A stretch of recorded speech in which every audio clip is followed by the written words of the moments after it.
This is how you handle a new dog coming over for the first time. I start with putting Lovely on a leash and we walk out to somewhere a little more neutral. Even though Lovely knows Mocha, we don't say hi to his parents or Mocha right away. We usually stay outside chatting for a few minutes until all the dogs and all the owners are pretty calm. Normally I'd allow the dogs to greet each other outside and then we walk in. But here it would take a little too long and we had more guests coming over, so we had to go inside. Also, I know Mocha very well, and his parents are really good about their training. So since I'm confident we'll have it under control, we head inside.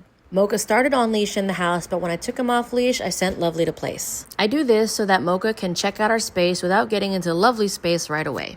It's a new environment, so I want him to get some of his energy and curiosity out while he explores a little bit before engaging with Lovely. The reason why I didn't keep Lovely on leash or have her play with anyone else while Mocha's exploring is because it's going to attract Mocha to her, and again, I'm trying to send his attention elsewhere for now. Once Mocha is satisfied with his Snafari, Lovely is released from place, and she goes and says hi to some of her favorite people. Then, now that Mocha's less interested in Lovely and isn't pulling toward her, we let them play together. How I allow dogs into our home can vary slightly depending on the dog and the situation, but it's always very similar to this routine. Some days the other dog is kept on leash longer. Sometimes I'll say they can let the leash drag, and for some, they might be able to take it off right away. If the other dog is off leash roaming and they become too much for the other guests or my dog, I'll ask the owners to put their dog back on leash for a while until they can settle down again. Usually our guests are pretty good about this already, but sometimes I do have to ask. Everything just depends on the dog, the day, and the situation. But always, we meet outside and walk them in. I never want Lovely to feel surprised that a dog is inside our place. So to respect her space, I like her to know there's a pup guest coming over before they're actually inside.